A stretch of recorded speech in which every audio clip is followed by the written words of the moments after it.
हम दो बहुत इंपॉर्टेंट टॉपिक्स करने वाले हैं जो कि है लैंग्वेज स्टडी और वोकैबुलरी, जो कि इंग्लिश में बहुत ज्यादा इंपॉर्टेंट है। अब देखो एक बात याद रखना, बहुत सारे स्टूडेंट्स इंग्लिश में एक मिस्टेक करते हैं, वो सिर्फ पैसेज पैसेज पैसेज पैसेज के पीछे ही पड़ जाते हैं। अब याद रखो, देखो अगर आपको इंग्लिश में मार्क्स अच्छे स्कोर करने हैं तो आपको ग्रामर, पर्सनल रिस्पॉन्स क्वेश्चंस जो कि पैसेज में आते हैं, प्लस राइटिंग स्किल्स, इन तीनों में स्कोर करने का है। ग्रामर, पर्सनल रिस्पॉन्स क्वेश्चंस और राइटिंग स्किल्स। अगर इन तीनों में स्कोर किया तो डेफिनेटली इंग्लिश में मार्क्स अच्छे मिलेंगे। इसका रीजन क्या है? इसके पहले वाले लेक्चर में हमने पैसेज किया। पैसेज के आंसर्स कैसे ढूंढने के? सिर्फ जो कुछ दिया उसको छाप दो, जो कुछ दिया उसको छाप दो।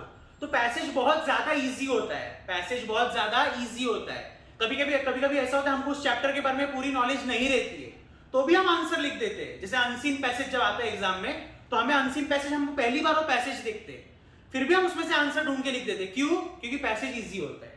लेकिन डिफिकल्ट पार्ट क्या होता है? ग्रामर, पर्सनल रिस्पॉन्स और राइटिंग स्किल्स। इसलिए स्टार्टिंग के वीडियोस में मैंने सिर्फ और सिर्फ ग्रामर पे फोकस किया। अगर आपका ग्रामर अच्छा होगा तो आप जितना भी एग्जाम में ग्रामर आएगा आप अच्छे से सॉल्व कर सकते हो। समझ में? तो आज हम ग्रामर के ही ऐसे दो टॉपिक्स करेंगे जो एक्चुअली ग्रामर के अंडर में ही आते हैं, जो कि है लैंग्वेज स्टडी और वोकैबुलरी। लैंग्वेज स्टडी और वोकैबुलरी। तो यहां पर मैंने कुछ क्वेश्चंस लेके आज हम वो सॉल्व करेंगे। ये पैसेज के ही क्वेश्चंस है जो कि एग्जाम में आते हैं, इसी टाइप के क्वेश्चंस एग्जाम में आते हैं। समझ में आया? Language study and vocabulary. So let's start. सबसे पहले स्टार्ट करते हैं लैंग्वेज स्टडी से। सबसे पहले स्टार्ट करते हैं लैंग्वेज स्टडी से। अभी देखो लैंग्वेज स्टडी का मतलब क्या है? लैंग्वेज स्टडी मतलब और कुछ नहीं, ग्रामर क्वेश्चंस, और कुछ नहीं, ग्रामर क्वेश्चंस।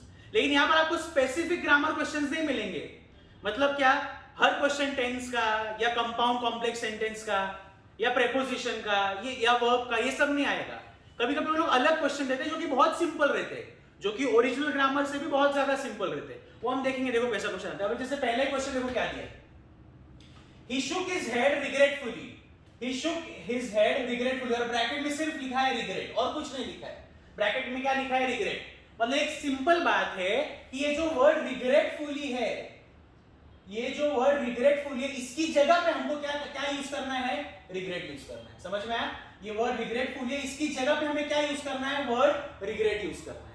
तो अगर regretfully को निकाल दिया और regret को ऐड कर दिया सेंटेंस में, तो सेंटेंस थोड़ा चेंज हो जाएगा। तो वो चेंज करना हमें आना चाहिए, क्योंकि अगर मैंने सिर्फ इतना लिख दिया ही shook his head regret, तो सेंटेंस राइट नहीं हुआ, वो सेंटेंस ग्रामेटिकली रॉन्ग हो गया। समझ में? तो जब आप एक वर्ड निकाल रहे हो और उसके बदले में दूसरा वर्ड ऐड कर रहे हो, तो आपको थोड़ा सा सेंटेंस भी चेंज करना पड़ेगा। तो अब इसका आंसर क्या? इसका आंसर हम देखते हैं। क्वेश्चन क्या है? he shook his head regretfully। तो आंसर है he shook his हेड। यहां तक मैंने क्वेश्चन छापा है और कुछ नहीं किया है। he shook his head, अभी रिग्रेट यूज करना है ना, तो आंसर आएगा with regret. he shook his head with regret। he shook his head with regret। अभी देखो रिग्रेटफुली हटा के हमने क्या ऐड किया? With regret. उन्होंने सिर्फ रिग्रेट ऐड करने पड़ा, मैंने विद भी लिखा। क्यों? क्योंकि ग्रामेटिकली सेंटेंस राइट होना चाहिए इसके लिए। अगर मैं विद नहीं लिखता और सेंटेंस का आंसर लिखता तो आंसर रॉन्ग हो जाता। समझ में आया? तो आंसर क्या हो गया? he shook his head with regret। समझ में आया? पहला डन। ऐसे बहुत सारे क्वेश्चंस आते हैं लैंग्वेज स्टडी में, बोलते हैं इस वर्ड को रिप्लेस करो, तो बस और कुछ नहीं। समझ में? चलो let's move on to the second question. he never opened his mouth till the other had spoken for at least 10 minutes। he never opened his mouth till the other had spoken for at least 10 minutes। अब करना क्या है sir?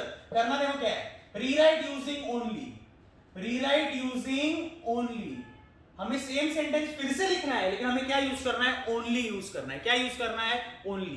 तो जब only use करेंगे तो कुछ ना कुछ तो हटाना पड़ेगा ना, तो हम ओनली यूज कर सकते हैं। तो आंसर देखो क्या हो जाएगा। क्वेश्चन क्या है? he never opened his mouth till the other had spoken for at least 10 minutes। Answer है he only opened his mouth after the other had spoken for at least 10 minutes, for at least 10 minutes. बरोबर, यहाँ पर जगह का mister खाली इतना लिखा है. He only opened his mouth after the other had spoken for at least 10 minutes. अभी देखो एक बात याद रखना, कभी भी ग्रामर में क्वेश्चन और आंसर दोनों का मीनिंग सेम रहना चाहिए, मीनिंग चेंज नहीं होना चाहिए. अब क्वेश्चन का मीनिंग क्या है देखो, he never opened his mouth till the other had spoken for at least 10 minutes. मतलब क्या, वो अपना मुंह तब तक नहीं खोलता था जब तक आगे वाला 10 मिनट के लिए बात कर ले. वो अपना मुंह तब तक नहीं खोलता था, तब तक नहीं जब तक आगे वाला 10 मिनट बात ना कर ले. ये क्वेश्चन था. अब हमने आंसर में क्या लिखा है, he only opened his mouth after the other had spoken for at least 10 minutes. मतलब क्या, वो तभी मुंह खोलता था जब आगे वाला 10 मिनट बात कर ले. तो इन दोनों सेंटेंसेस का मीनिंग सेम है, हमने मीनिंग चेंज नहीं किया, हमने सिर्फ ओनली यूज करके सेंटेंस को थोड़ा चेंज किया, मीनिंग सेम है. तो याद रखना, मीनिंग हमेशा क्या होना चाहिए, सेम होना चाहिए, मीनिंग चेंज नहीं होना चाहिए. Is it clear? चलो नेक्स्ट थर्ड वन देखते हैं. He looked up and saw a man standing before him. Bracket में लिखा है सिंपल सेंटेंस. अब याद रखना, हमने ग्रामर पढ़ा था, जब मैंने ग्रामर पढ़ाया था आपको स्टार्टिंग में, मैंने simple, compound, complex sentences explain किए थे. तब मैंने बोला था सिंपल सेंटेंस में कोई भी वर्ड नहीं आना चाहिए जो कि दो सेंटेंसेस को ज्वाइन करता है. जैसे यहां पर देखो वर्ड क्या है, एंड. यहां पे कौन सा वर्ड है, एंड. देखो he looked up and saw a man standing before him. यहां पे कौन सा वर्ड है, एंड. तो ये एंड वर्ड हमें हटाना है, हमें ये एंड वर्ड हटाना है, क्योंकि एंड मतलब कंपाउंड और हमें क्या चाहिए, सिंपल. समझ में आया? तो एक सिंपल सा एक छोटा सा शॉर्टकट बताता हूं. जब भी सिंपल सेंटेंस बनाने का है और आप कंफ्यूज हो रहे हो, कॉमा यूज करो. आप जैसे ही कॉमा यूज करोगे ऑटोमेटिकली सेंटेंस सिंपल बन जाएगा. बताता हूं, देखो कैसे. He looked up and saw a man standing before him. Looking up, comma,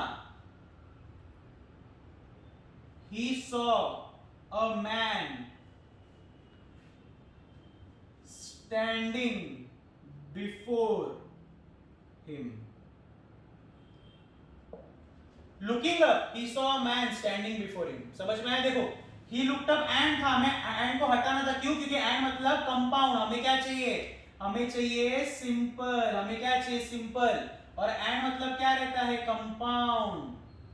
तो हम कंपाउंड यूज कर सकते हैं क्या सिंपल में, नहीं यूज कर सकते. इसलिए हमें क्या चाहिए, सिंपल चाहिए. हमने and को हटा दिया तो सेंटेंस थोड़ा सा चेंज हो गया. देखो क्या, looking up he saw a man standing before him. हमने फिर से बोल रहा हूं मीनिंग चेंज नहीं किया, सिर्फ सेंटेंस थोड़ा सा ट्विस्ट किया.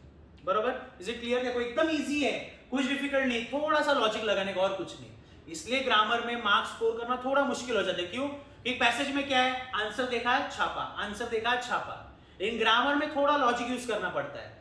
पर्सनल रिस्पॉन्स, जब हम पर्सनल रिस्पॉन्स करते हैं तो पर्सनल रिस्पॉन्स में भी हमको थोड़ा सोच सोच के लिखना पड़ता है कि हमें क्या फील होता है. और राइटिंग स्किल्स में हमें हमारी इमेजिनेशन यूज करनी पड़ती है. इसलिए तीनों टॉपिक्स बहुत इंपॉर्टेंट है इंग्लिश में अच्छे मार्क्स स्कोर करने के लिए. ठीक है, चलो फोर्थ वन देखते हैं. You try to kill him. Bracket में क्या लिखा है, किलिंग. मतलब सीधी बात है, किल की जगह हमें क्या यूज करना है, किलिंग. तो आंसर हो जाएगा, एकदम इजी है ये. You tried killing him. You tried killing him. Is it clear? You tried killing him. चलो लास्ट वन है ग्रामर का, लैंग्वेज स्टडी का लास्ट वन. क्या है देखो, I will prepare some nice stuff for her. I will prepare some nice stuff for her. और करना क्या है, past perfect tense. टेंस को चेंज करना है. मैंने टेंसेस भी सिखाया था, याद है ना? टेंसेस का पूरा टेबल बनाया था. मैंने बोला था इस टेबल को बाय करो, टेंसेस का कोई भी क्वेश्चन सॉल्व कर सकते हो. तो अभी देखो क्या है, I will prepare some nice stuff for her. क्या चाहिए, past perfect tense. Past perfect tense. तो आंसर हो जाएगा I had prepared. I had prepared some nice stuff for her. I had prepared some nice stuff for her. अभी तुम लोग बोले sir आपने आंसर कैसे लिख लिया?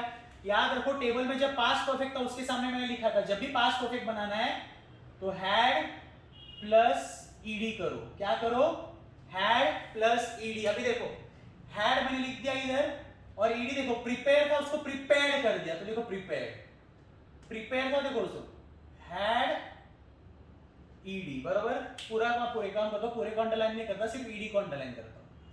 ये देखो अभी इजी हो जाएगा. ये देखो हैड प्लस ईडी. जब भी पास्ट परफेक्ट करना है तो हैड प्लस ईडी.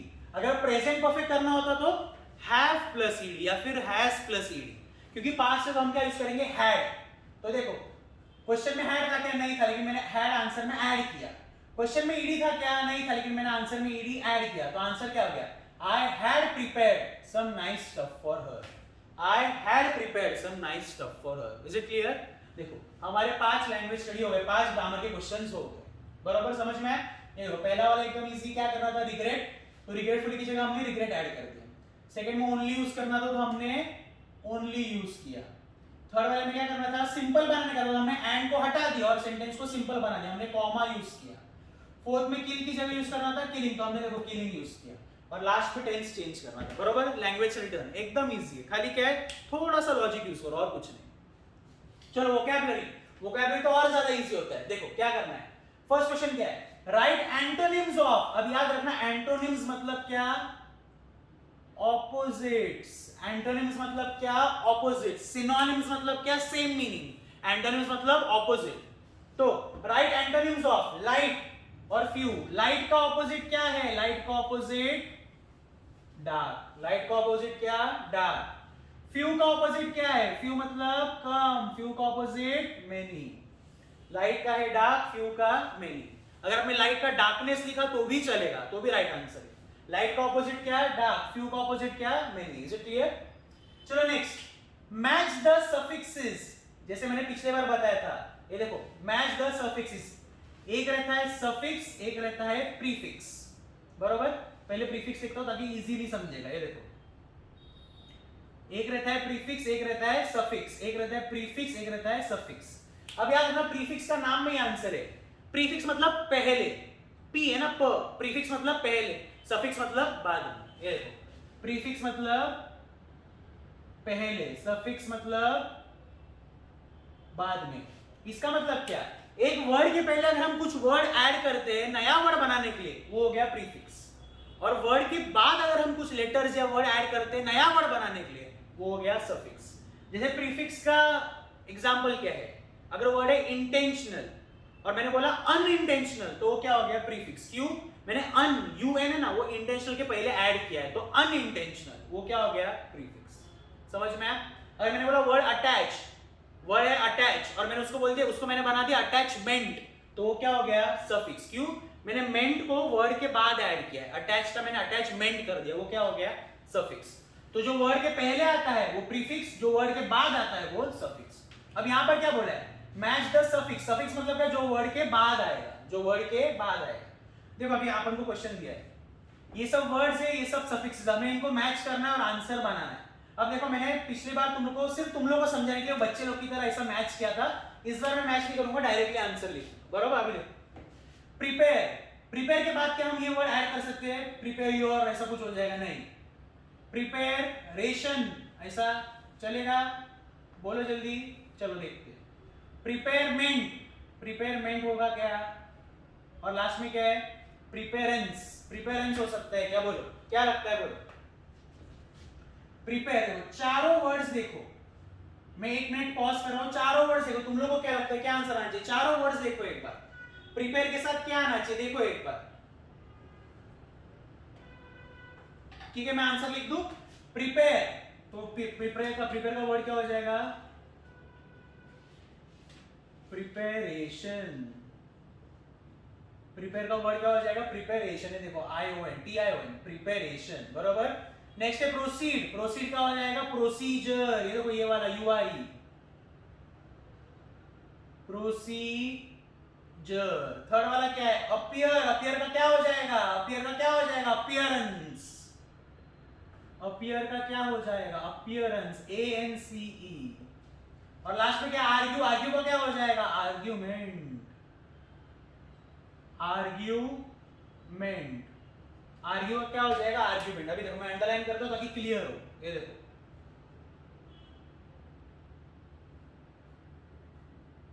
ये देखो, ये हमारे सफिक्स। प्रिपरेशन TION मैंने ऐड किया, ये देखो TION, बराबर? प्रोसीजर के लिए URE ऐड किया है, देखो URE। अपीयर के लिए अपीयरेंस, ANCE ऐड किया है, देखो ANCE। आर्ग्यूमेंट के लिए MENT, मेंट ऐड किया है, देखो मेंट, बराबर?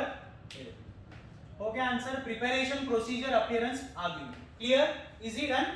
चलो last question of the day क्या लिखे देखो, राइट द सिनोनिम्स ऑफ, याद रखना सिनोनिम्स मतलब सेम मीनिंग, सिनोनिम्स मतलब क्या, सेम मीनिंग, एंटोनिम्स मतलब ऑपोजिट, सिनोनिम मतलब सेम मीनिंग, एंटोनिम मतलब ऑपोजिट, सिनोनिम मतलब क्या, सेम मीनिंग, बराबर। पहला वर्ड क्या है, एडमिट। अब देखो शायद पैसेज में इसका आंसर ना हो भी सकता है, लेकिन कभी कभी ऐसा होता है ना हो तो आपको खुद से लॉजिक लगा के आंसर लिखना पड़ेगा। अगर आपको आंसर नहीं आता है, क्वेश्चन छोड़ो मत, कुछ भी लिख दो, लेकिन लिखो, मतलब थोड़ा बहुत सोच समझ के अंदाजे से लिख दो, लेकिन लिख लो। तो एडमिट का हो जाएगा कन्फेस,